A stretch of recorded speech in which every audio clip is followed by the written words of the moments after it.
Good afternoon, everyone. We'll get started in just 1 minute. We're waiting for two guests to arrive, so stand by. I apologize for the delay. We'll be with you shortly.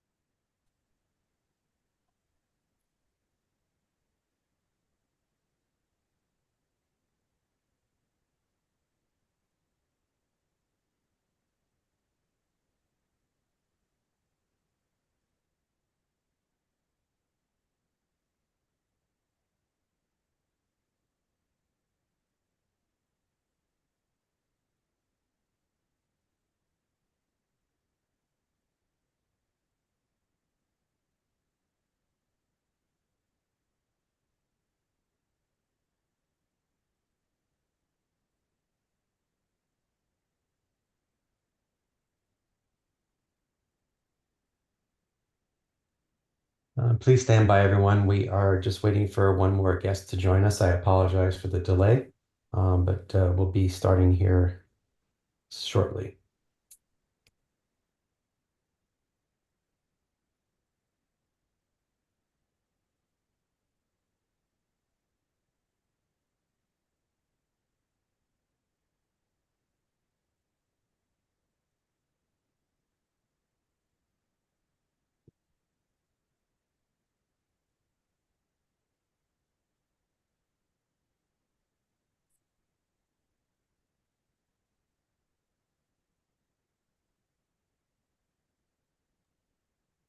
Well, good afternoon, everyone, and welcome to the briefing. I'm Nick Pasculi, the County Communications Director, and we're pleased to have you join us today on this Wednesday afternoon.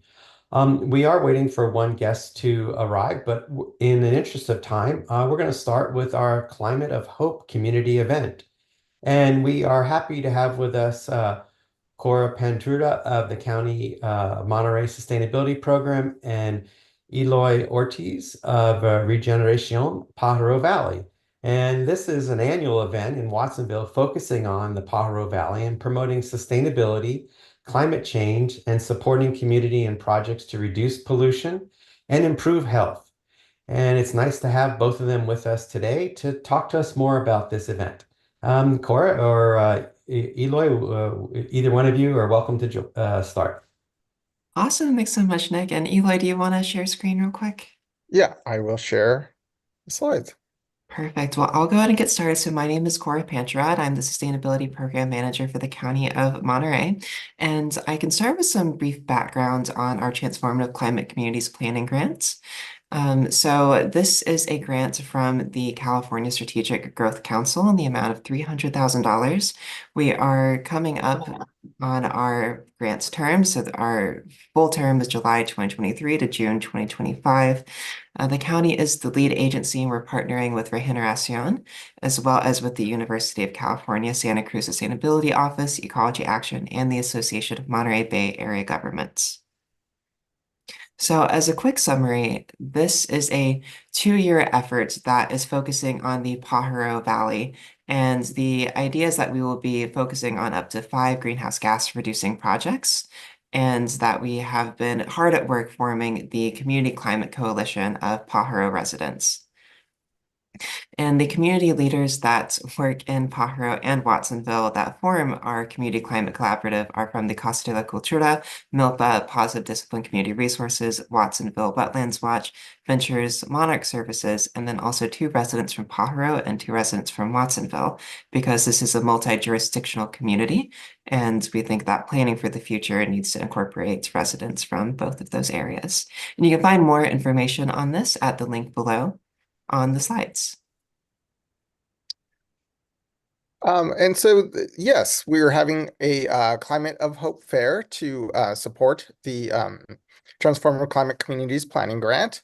The themes that have developed over the past meetings that began in February of 2024, the themes that were developed were around health and safety. So how can as we look at sustainability and climate change, how can we also improve the health and safety of residents in both Pajaro and Watsonville side? At the event, or I should say, the event will take place on September 29th from 1 to 4 p.m. at Somos, 112 East Beach Street in Watsonville. The idea of having a Sunday event in the afternoon is to maximize um, farm worker availability. Sundays are usually the rest days for farm workers, and we want to make sure that the most vulnerable populations of this area are taken into account and engaged with around for this project, I should say. We'll have free snacks and beverages. We'll have raffle prizes donated by our partner agencies, music, bike safety lessons, face painting for kids, community resources. Our event is right there, and further, I can provide links to the flyer. I should say, um, we can send out links to the flyers to all of you who are in the meeting right now. Some of our partner agencies from the community, of course, Cora and the County of Monterey Sustainability Program, um, Santa Cruz Museum of Natural History, Community Health Trust of Pajaro Valley, Ecology Action, as I will be doing a bike rodeo with kids, Parks California. Essentially, a lot of groups who will provide resources to community members and will tell them about their climate change and environmental focused activities that are available to residents. We also have a number of partners from UC Santa Cruz who are joining us, who are working on climate change or environmental projects. The UC Santa Cruz Center for Reimagining Leadership. The UCSC also has a farm worker heat study who are going to present preliminary information on that research that they're doing.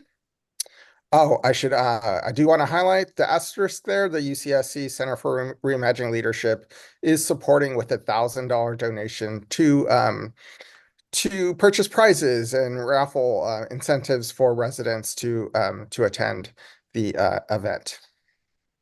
The goals for the Climate of Hope Fair are, of course, to support the Transforming Climate Communities planning grant, inform residents about greenhouse gases with culturally relevant activities, and then also collect information from Pajaro Valley residents about the greenhouse gas reducing projects that they believe will improve health and safety in their community using interactive activities.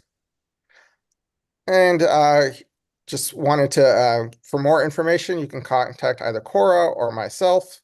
There are email addresses. We also have links there to the original press release for the project, and also our Community Climate Collaborative website and Spanish and English event flyers. And Great. Thank you. Yeah, go ahead, Eli. I'm sorry. Eloy. yeah, Nicholas, I sent Maya the link to the slides. I'll send them over to you as soon as we're done here.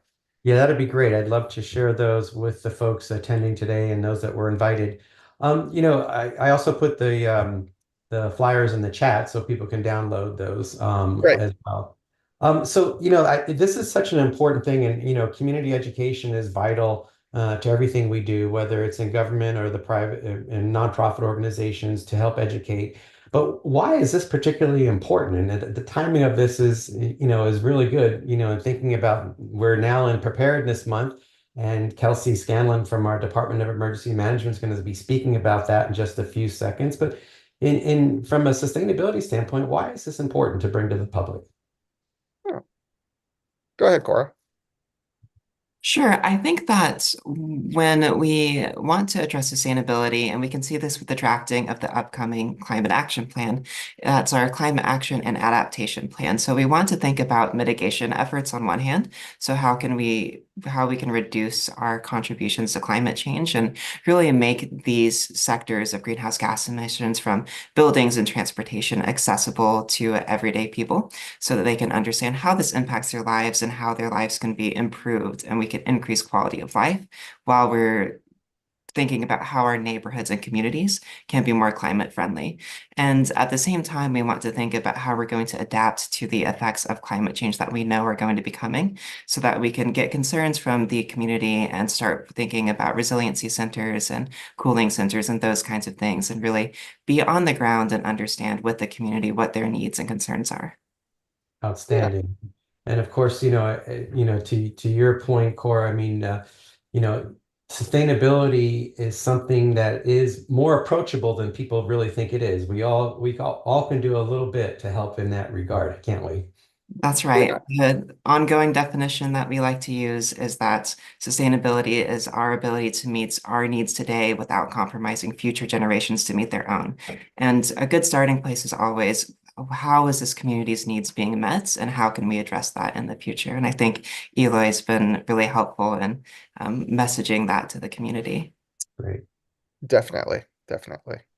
Eloy, And thoughts from yeah, you? I was just wanting to add, there are a lot of, since the flooding event here, there has been a lot of interest from researchers and other external organizations. So, part of the work we're trying to do around this project is to synthesize, to connect the different researchers and different projects that are happening in the area around sustainability and around climate change. And this is events like this where folks who aren't, where farm workers can meet academics, farm workers can meet leaders from public agencies, are something that we want to focus on at Regeneration is bridging the, you know, bridging whatever divisions are there, whatever, you know, the being inarticulate at a press conference. Uh, Bridging and making the connections between different groups who are working to benefit each other. That's right. It's a cross-collaborative engagement initiative, and we want to de-silo all the many players who are working on this issue. Great. Fantastic. All right. Perfect. Great. And so I'd like to see if any of our friends from the media have any questions for either Eloy or Cora with regard to the Climate of Hope community event that's happening. Any questions? Can I do it in Spanish? Absolutely. And Sí. yes, please Eloy, do. ¿qué tan grave es el problema del cambio climático y cómo podría afectar, por ejemplo, cómo hacer que la comunidad entienda que esto es algo que es, pues que les conviene saber y estar preparados? Pues ya vemos que particularmente en las familias campesinas, ellos ya saben que el cambio climático se están afectándolos. Ellos ya saben que ah, en años atrás empezaron a trabajar en marzo, ya están trabajando en abril y pues los meses cuando ellos están trabajando se están disminuyendo. Ya si empiezan en abril, no están trabajando 40 horas, posiblemente están trabajando 30 horas. Entonces, las oportunidades para hacer dinero económicas se están disminuyendo y todos tenemos que, ¿cómo se dice? Estar Conscientes.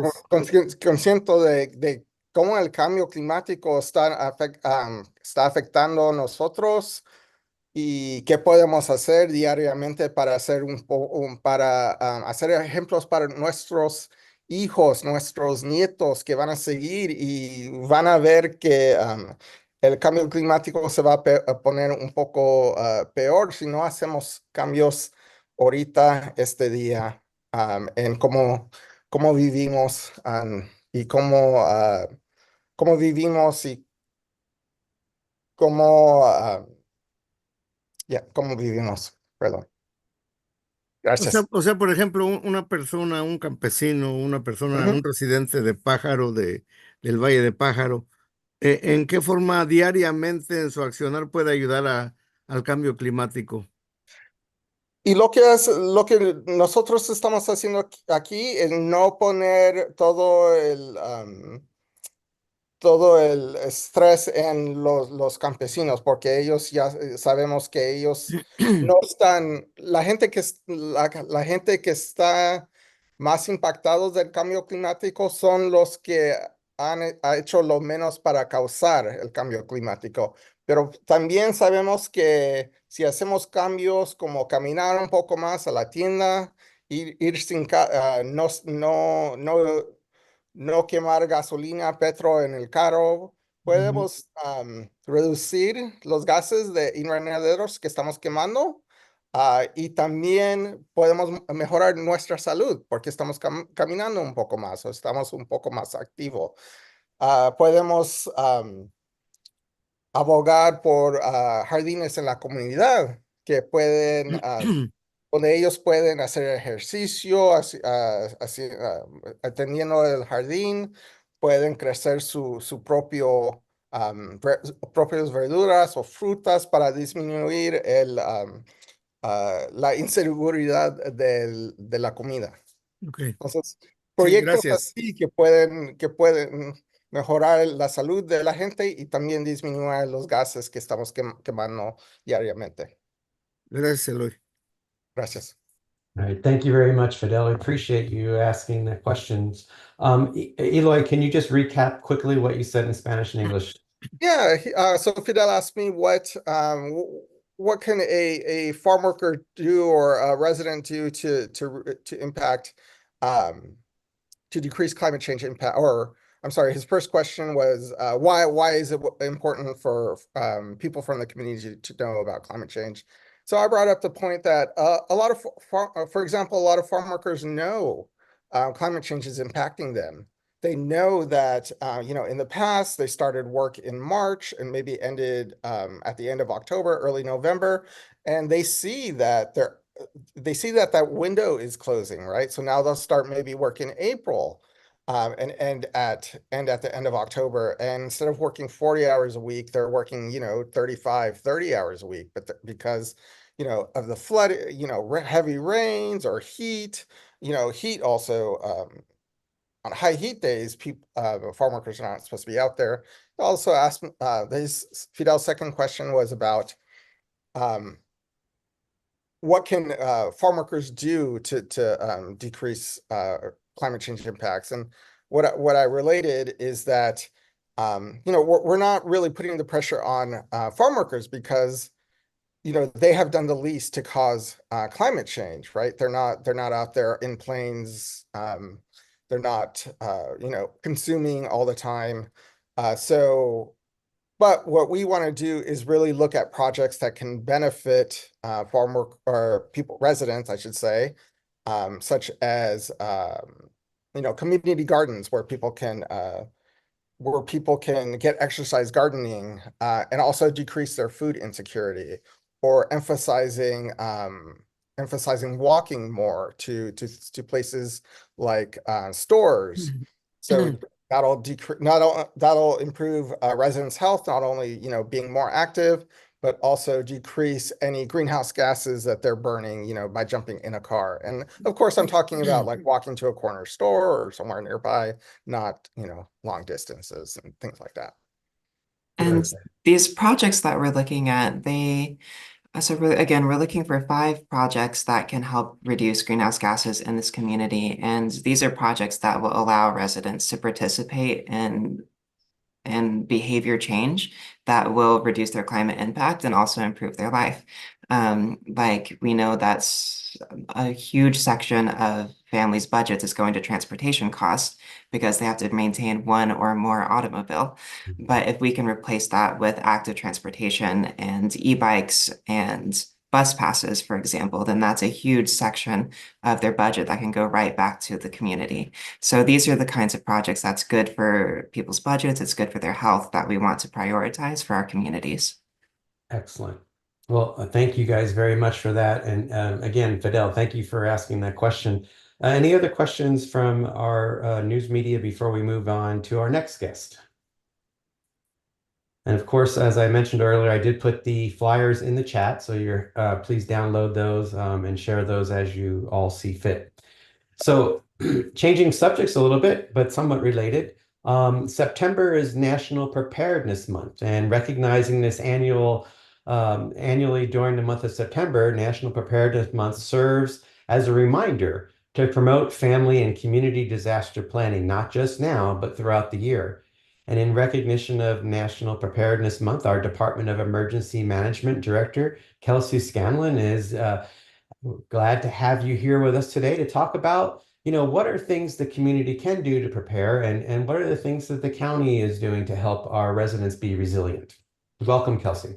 Thank you. I'm really happy to be here. We always love Preparedness Month. One of the things that I really want to highlight is there are a variety of strategies a family can put into place, or individuals or businesses can put into place to prepare themselves for any type of hazard or natural disaster. But there's a variety of strategies that are low cost or no cost that I really want to highlight. And there's such simple steps. And the first is coming to our website, and I'm going to share that real quick. And it's really a one-stop shop for everything that you need related to emergencies in Monterey County. So this is where you can find preparedness information, specific incident information, and recovery information, depending on the incident. And this is, instead of going to the county website, this is really specific to the entirety of Monterey County. And so for Preparedness Month, we're encouraging people to come to this prepare section. And it'll take you to this landing page where you can have a step-by-step tutorial on everything that you can do in your home to prepare for the next hazard that you may encounter.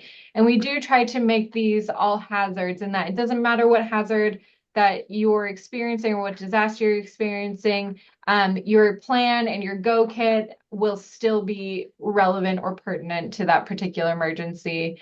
And then if, of course, you would like to do a deep dive into some of the hazards that are susceptible in Monterey County, you can come down and, click on the individual hazards. But the main concept, and this is a nationwide strategy, is stay informed, make a plan, build a kit, and get involved. The first thing you can do, and the first thing that we love to encourage people, and I always say, knowledge is power. Empower yourself by learning about the threats or hazards near your home or business or school. Learn about what evacuation routes may be nearby. Try to gather as much information as you can so that you can make an informed decision about your life and safety. And so the first low cost option, actually no cost option, excuse me, is signing up for emergency alerts. I generally like to say, if I don't have your phone number, how am I supposed to call you? So if you don't register your phone number with us, it's very difficult for us to inform you that there's an emergency occurring near you that you need to take action to avoid or to mitigate. And so we're encouraging people to register for Alert Monterey County. It's free of charge, with the exception of whatever data plan you have, whether it be unlimited or minute-based or what have you. Registration is free. We do not use the data for anything other than emergency alerts, and it is not accessible to the rest of the world. There's a very few select individuals who have access to the data, and so it's generally secure. We encourage people not just to text their zip code, but to fully register. And we encourage people to add their home, their office, their schools, their kids' daycare, their parents' homes, so that you can get all of the information for the people that you care about. And then the second option, or real quick about emergency alerts, is we did just switch to a new system. So if you're already registered in the old system, I would not make the assumption that the data has rolled over. We have made that data migration, but just in case, make sure you go in and start your account in the new system. The next option is to make a plan. And so this is where you're strategizing on what hazards could affect you and what you're going to do about it, how you're going to reconnect with your family, how you're going to reconnect with your property or belongings, and how you're going to communicate with the rest of your family and friends about your safety and what your plan is. And so each of these steps takes you through the main points about your immediate safety, your long-term recovery needs, and where you can store all of these different documents. The main thing, though, is to practice it. So whatever your plan says, just to practice your evacuation routes, practice your communication plans, really normalize the concept of reunification with your family and trying to get back to normalcy as quick as possible. So it's not such a shock or stressor. This one, building a kit can get quite costly depending on what you're putting in it. And so I try to encourage people to find items that you already have in your possession and gather them if you have duplicates of them. So if I have canned goods, I'll try to rotate them out, especially if they're about to expire, and put new ones in there. And so you're just constantly trying to refresh it without, going out and spending extra money. The main things for me that I consider to be of high value to me are my insurance documents, any financially related documents, saving them somewhere, either on a thumb drive or on a cloud-based system so that you can access them, even if the original documents are destroyed.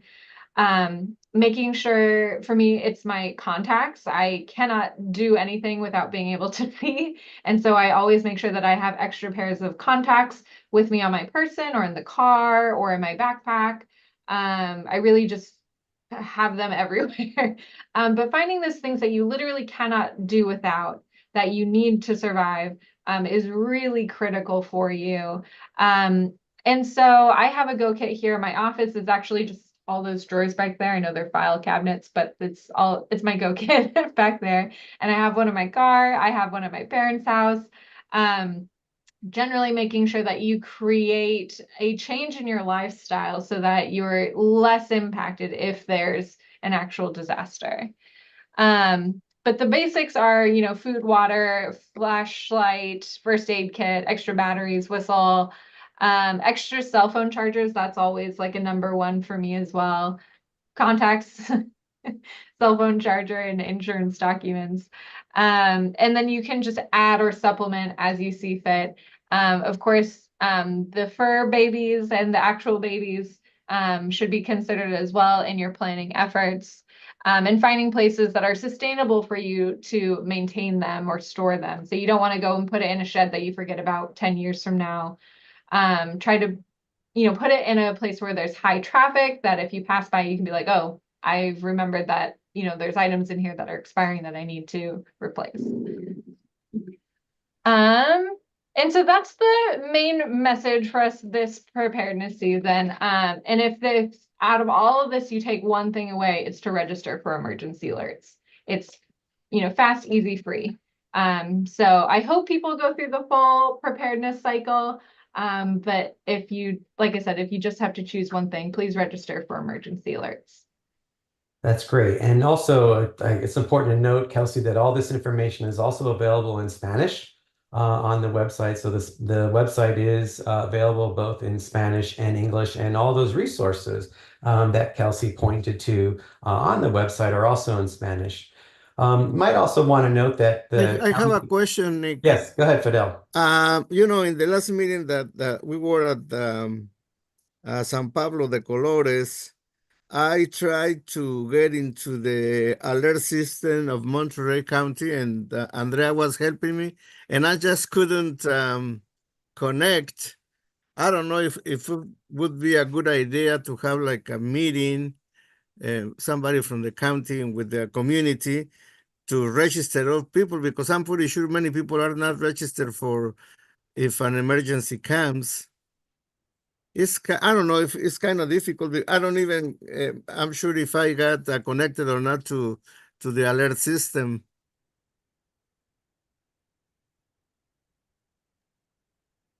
So, we do generally go into the community, especially right before like a winter storm, to register people. We did this past winter as well.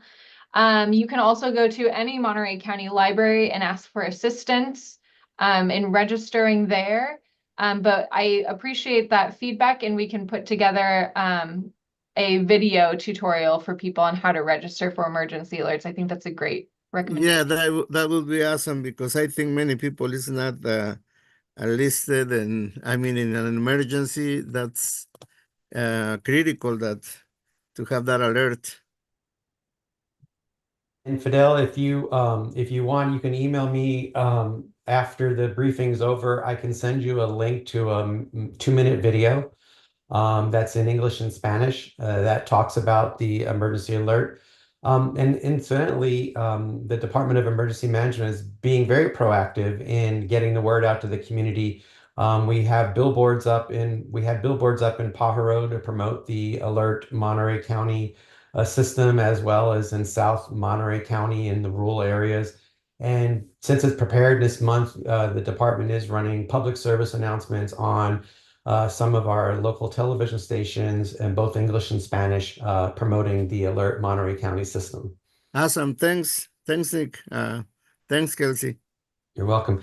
Any other questions for Kelsey while we have her on with us today? You can either put your questions in the chat or you can raise your hand and you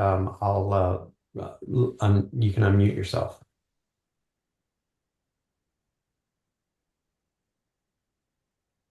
No questions. I'm going to just take an opportunity since Kelsey just talked about it, just to show the 30-second video real quick. In an emergency, every second counts. Stay ahead by staying informed. Introducing Alert Monterey County, the county's new emergency alert system that delivers critical public safety information instantly via SMS, phone call, email, and more. To register for these alerts, visit alertmontereycounty.org. Remember, stay informed, stay safe. Register today for Alert Monterey County. So that's just one of the resources that we have airing, and then Fidel, I can email you a link to the longer version. We do have a question, Kelsey, for you from Ariana Ariza, who is a reporter for KSBW Action News 8. Her question is, do you have an update on the $20 million funding for Pajaro? Yeah, so generally speaking, after the projects were approved by the Board of Supervisors, Monterey County Department of Emergency Management has been working with the identified partners to get the money moving and the contracts in place, and we've been doing that for about 6 months now. The individual assistance program did kick off in March and did a full, I believe, 35-day application period. And phase 1 of that program is complete, and we have moved on to phase 2. The business recovery program is well underway as well, and we're hoping to have some good news in a very short period, hopefully. But definitely that will be coming down the pike in the foreseeable future. We have completed the competitive bidding process for a fiscal agent to administer the community grant program. And that contract was approved by the Board of Supervisors about a month ago, and we're hoping to announce the community grant program also fairly soon here. We've been working with the community through community discussions and workshops regarding the Safe Streets projects, and have really been receiving some great feedback, and we're hoping to put together a plan in conjunction with Public Works on how the Safe Streets program will start to look like in terms of plan development. And we have also been working with North County Fire to procure the first responder equipment that was approved as well. And so those are our top priorities for right now, is to get money out the door as fast as we can and into the hands of the residents and the businesses, and then focus on the larger capital improvement projects. Question, Kelsey. Even though the Army Corps engineers are doing good progress on the Pajaro River, there are people are still afraid of, and they keep asking the same question: are we safe for this upcoming season, winter season? Yeah, so generally the comment that I like to share with people is that even if the levee is fully improved, there is still risk living next to a levee. Will always be risk living next to a levee, even if it's the best levee in the world. And so I think we need to be mindful of how we communicate about risk living next to a levee. And so I don't want there to be false sense of security. I will say that the Army Corps has been working diligently with PERFMA to do the emergency repairs and to start work on some of the betterments as well. I can't speak for PERFMA on their progress and the risk reduction element, but generally it is always best to be prepared, especially when you live next to any large water body, such as the Salinas River, the Carmel River, the Pajaro River, the coast, etc. Thank you. Thank you, Fidel, for that question. Any other questions for Kelsey while we have her with us today?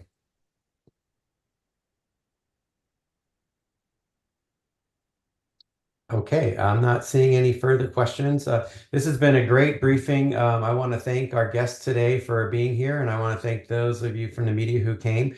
Next week, our topics will be Suicide Prevention Awareness Month, and Monterey County, our county will be hosting a hospitality job fair, and there'll be information about that on next Wednesday.